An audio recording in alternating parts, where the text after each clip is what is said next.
Hey guys, what is going on? It's your boy, the Mad Guy, up here today. I'm back with another video.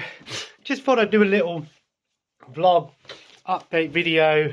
And that if you see my short yesterday, you know I finally got a PS5. Happy days. Yes, I was able to get one sorted out. I got a good deal on it, actually. It came with, obviously, the PlayStation. God of War Ragnarok Edition. Although I was a bit pissed that they gave you a digital code. Why sell the physical version if they're going to give you a digital code for it? Not that I'll go on to the physical gaming in a minute, but I was like, if I get a physical version, if I beat it, and I want to get rid of it, I can trade it in for something else. But they give you a digital code, man. I'm like, come on. One thing that, and they also got £200 worth of PlayStation vouchers with it, which I thought was awesome. That was a good deal. So I decided to get Dead Island 2, the deluxe edition or the gold edition, the top tier one. That was one of the reasons I actually wanted a PS5. I mean, there's a few games on there that are pretty good, which is a bonus. But Dead Island 2, man, I'm going to talk a little bit about it in a minute, my first impressions. And then I got a year's worth of PlayStation Plus subscription. I thought, you know what, I'll get a year's worth, which was £100, 99 quid. At least now I know that I've got access to over 800 games or whatever in my library that I've got. So I've still got plenty of games. And then I got a few cheap games, and I did decide to buy Minecraft, obviously, for my partner and my son. I said, look, I'll get you the Minecraft, because they seem to be into that, and stuff like that. So, happy days. So, my first impressions of the PS5 are pretty good. I will be saying, I think I've only played a PS5 twice before this. I played a little bit of the Mercenaries on Resident Evil 4 remake, which I actually quite enjoyed, actually. I thought it was pretty good. And a little bit of Modern Warfare 2 of my brothers. That's pretty much it. But Dead Island 2, man, 14 years that game has been in production. It has had a terrible, terrible production in the sense of just all these different people going, we're going to work on it. No, we're going to work on it. Just look up the production for Dead Island 2. And you'd think that would make the game a complete mess. Well, no, it's the opposite. I was going into this expecting it to be something completely new, completely different than the previous one. So I was a bit worried because I really liked the original Dead Island games. And, they did a few experimental games on the side, but the base games I really enjoyed. Yes, they were glitchy. Yes, they didn't have, but this gameplay itself was solid. Dying Light was kind of like a spiritual successor to Dead Island, although I'll be honest, I didn't actually like Dying Light that much when I played it on my own, but when I played it with a friend, I had a great time with it, whereas Dead Island, I enjoyed playing on my own and with a friend. I haven't played Dying Light 2 yet, though. But wow, Dead Island 2, it still has that familiarity with the game. It still feels like a Dead Island game. All of the upgrades and the cards and the weapon upgrade. But what really impressed me the most, and this is what my friend told me, and I've seen it for myself now, is the trauma. This might be the most realistic zombie experience I've ever played, in the sense of how violent it is, how realistic the trauma is, in the sense of when if you hit a zombie in the mouth, their jaw will start to hang off, their eyes will pop out, you hit them with electricity, they'll cook and turn, charcoal black, and, you cut their guts open, you'll see the heart and all of that beating inside of them. It is really, really violent, I mean, there are violent games out there, Mortal Kombat, etc., but this just takes it to a new level, and I love it, man. It is so good. I've only played about an hour and a half of the game, and a lot of people, I posted in some groups on Facebook, all-night gaming session. No. I got 2 kids. I'm up anywhere between 5 and 7 o'clock in the morning. It isn't feasible for me to be up all night playing games. A couple of hours in the evening, maybe a little bit in the day if I get a chance to. I'm happy with that, And that's why I'm not starting anything that's sort of like massively dedicating time-wasting games, you know, like an online MMORPG, those sort of games. I'd rather play something that I can come back to every now and then. Um, like I said, I've still got all my backlog as well of the PS4 games, and that was a big selling point for me for the PS5, is the PS4 backwards compatibility. And yes, you've got PS1, PS2 digital games, PS3, all of that digital, which is great, you know, through PS Plus. So, you know, you've got plenty to play on there. Yes, the online functionality of games, you know, oh, if you're all digital, if you can't get online, you can't play any game. Well, I've still got my modded PS3, so I've got plenty to play if I can't get online with the PlayStation, so I'm still able to play games, you know? And that brings me to the point of, will I start collecting physical PS4 and PS5 games? Simple answer, no. Um, it is a no, but at the same time, it's yes, if I see the game and I want the game and it's cheaper to buy it physical than it is digital, then I will buy a physical version of it. I think there's only 2 games at the moment that I want to get. Possibly, maybe when I get paid next week, I might buy one of them, and that's WWE 2K23, because I really enjoyed 2K22. I really enjoyed it. So that's what I want to get, and also Gran Turismo 7, because I really actually enjoyed Gran Turismo 6. One of the big caveats of Gran Turismo 7 that really baffled my mind was the fact that it only had 400 and something cars compared to Gran Turismo 6, you know, 1,200, 1,300 cars that they had. But again, like I said, better technology, better gameplay and that. Another caveat for Gran Turismo 7 is it's an online-only game, even to play single player. And I hate that, man. If you've got a game that has single player, you don't need to be online to play it. Hopefully, you know, Polyphony Digital and Sony changed that. It's been out for a couple of years now, so I doubt it. But maybe they will, maybe they won't. I don't know. I do kind of want to get Gran Turismo 7 because I really enjoyed playing Gran Turismo 6. But in some senses, in a way, less cars might be better for me because I don't feel like I'm constantly doing the same stuff all over the time. You probably do, but in the old ones, like, oh yeah, I want to get all 1,600 cards. It's not going to be an easy thing to do, but at least in Gran Turismo 7, you probably have better capabilities of doing that. And one thing that really surprised me was Gran Turismo 7. One of the big features, Porsches are finally in the game.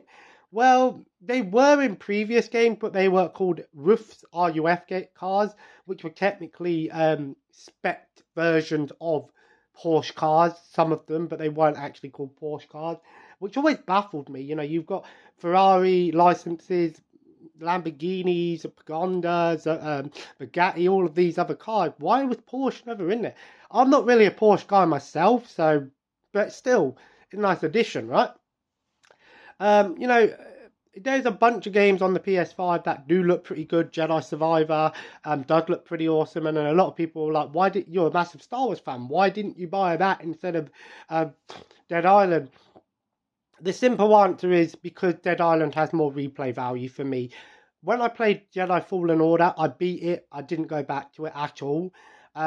With Jedi Survivor, I imagine much of the same. Once you beat it, there probably is stuff you can go back and do, but with Dead Island, you can replay the game entirely as a new character, and each character is different, so you get a different experience each time. So, and I did that with the previous games as well. So, Dead Island's sort of one of these games I know that I'm going to come back to in the future. Like I said, I can't really give a full review of it because I've only played about an hour and a half of it. But all in all, I'm happy with the PS5. I'm glad I've got one. It is a huge beast over there. Look, just staring at me. Play me now. I've got some things to do today, so I won't be playing it. I don't think I'm going to play it today. If I get a chance to, maybe, but I'm going to watch them. I'm going to hopefully finish off the Haunting of Hill House tonight. I think I've only got 5 episodes, so I'm going to try and finish it off tonight. Top Gear. I finally got to the final episode of the Jeremy Clarkson era of Top Gear, which was 22. Although I did watch the next series, a little bit of the series 23, and I'm going to be honest with you, I don't like it. Which is very weird for me. Normally, when I watch a TV show, yes, I notice when a show gets bad or goes downhill, i.e., film shows like Community and The Office. When certain people left the show in the later series, it got worse and worse, but it was still watchable. The new Top Gear, I'm going to be honest, at least with the Chris Evans and Matt LeBlanc one. Matt LeBlanc, don't get me wrong, I love Matt LeBlanc, he's hilarious. But the show just lost its edge. What I loved about the original Top Gear was, say what you want about the whole Jeremy Clarkson situation, forget about that, but what I enjoyed about Top Gear was the fact that it was funny. You know, they made jokes. They had this love-hate relationship with each other. So in a way, I'm actually thinking, you know what? Maybe I'll just watch the Grand Tour instead. But I think I'm just going to try and do different things each night now. Watch different things, play different things. I've got quite a few subscriptions again, so that's why I haven't been doing any pickups videos, because I just don't see the point of buying Blu-rays and DVDs anymore, unless it's something I really want to watch, because I've got so many subscriptions, so many shows, so many films that I can watch. Same thing with the games, you know, I've got so many games on that PlayStation backlog, PS4, which again, PS4 games work better on the PS5. One thing I haven't noticed is the haptic feedback on the triggers. Maybe it's certain games that use it better than others, but with Dead Island, I've not really noticed much. Maybe it's because I'm not using a gun yet. I don't know.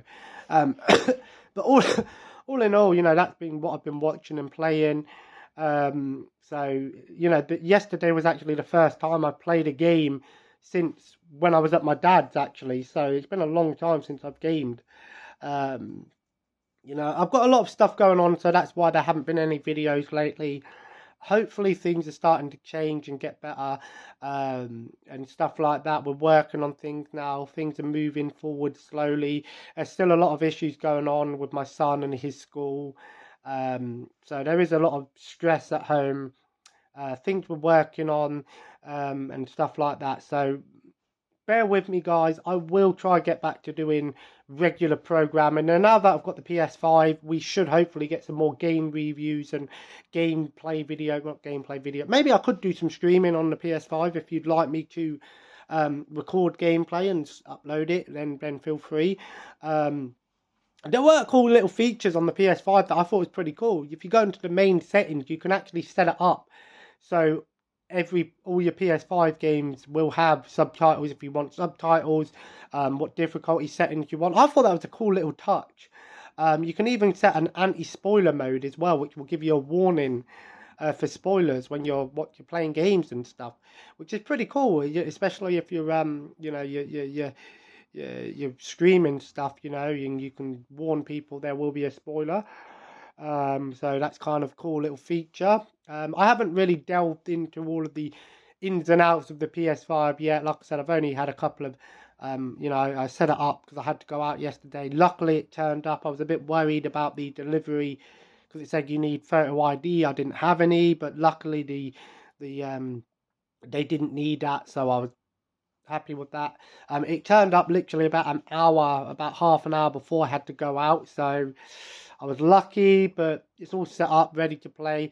Although I was a bit annoyed because I was hoping to put it on the floor down here, but the HDMI cable doesn't stretch far enough because the HDMIs are on this side of the TV, and you think, well, why not put it down here? Because the plugs are behind this bookcase. But we are looking at trying to move the room around at some point and things, so... And another reason I'm kind of glad I've got the disc version is because I can play Blu-rays and DVDs on it. I could on the PS3, but that's really loud, that PS3. The PS5, I'm going to be honest, I've not heard it once when I've turned it on. The PS3 is very loud, but it is modded, so it does have fans and things in there. But the original PS3 was very loud anyway, so... but the PS5, I'm glad. I've heard that it can play 4K Blu-rays, which is great. I've heard mixed reviews on the 4K playback, but again, I'm not that bothered about getting all these Blu-rays and 4Ks now. If I see something cheap and I like the look of it, I'll pick it up. You know, I do occasionally pick a few things up, but now I'd prefer to go, right, instead of spending, say, £20 on, you know, 5 DVDs or Blu-rays or whatever, I could just go, well, I'll spend that and get two subscriptions paid for and have thousands of shows and films to watch instead, you know. So one subscription I am going to get today is the Motorsport TV subscription, which is only $4.79 a month, which I think is a good price, and you get a lot of motorsport on there. I'm getting into my cars again. Bit of because of Top Gear, bit because of Gran Turismo. I'm getting back into racing and cars, which is great because I used to love it as a kid, and then for a long time I never touched them, and it's good to get back into it. That happens sometimes, you know. Some things you enjoyed as a kid, you get older, you sort of phase it out, and then you go back to it and remember all those good memories. I've asked for a few recommendations on racing games. I've heard a lot about Need for Speed games and Burnout and stuff. So Gran Turismo 7 is up there. A lot of people say it's one of the best racing games, one of the best looking games. But again, some people say it's boring. I said, well, Gran Turismo's not a sort of racing game that's fun in the length of, say, compare it to Burnout. This is more of a game where it's all about learning and perfecting. And, you know, if you're a car enthusiast, you enjoy you know, that what Gran Turismo is about. Speaking of Gran Turismo, there's a Gran Turismo movie coming out, which I see in the trailer for it, and I'm like, okay, I get why they're doing this as a Gran Turismo. It's basically about this guy who was doing playing Gran Turismo a lot, went on to the Nissan Gran Turismo Academy, and then went on to become a racing driver. You know, so it sounds like a really good movie, a good sort of biopic sort of thing. But I think what happened with that movie is originally they thought, okay, we're going to do a story about this person, but at the last second we're like, oh, how about we actually make it more about Gran Turismo? I ain't gonna lie, it looks pretty good. So that one looks pretty good. I'm not gonna lie, it's a good movie. That looks pretty cool. I do like racing and stuff. I'd rather watch that than Fast and Furious. Especially the new one. The first few I like Fast and Furious movies 1, 2, and even Tokyo Drift I enjoyed because of the racing aspect and that. But the newer ones is more about action and crazy over the top stuff. So it's a mind numbing thing. What films have I watched recently off the top of my head? I watched one on Troma which was awful. It was like something like Cosmic Robots and or something like Killer Robots and the Cosmic Potato. It was the worst thing I'd ever watched.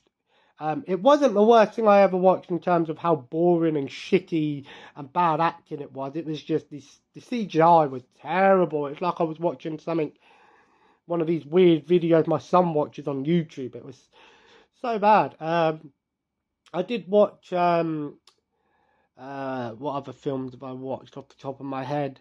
I watched Phantasm the other night, which honestly I wasn't that big of a fan of it. At least the first one, I thought it was okay, but a lot of people say Phantasm is one of the classics. But I watched it and I was like, maybe it's one of those films you watch and it grows on you. But the first impressions of it weren't fantastic. You know, I've been watching some wrestling here and there.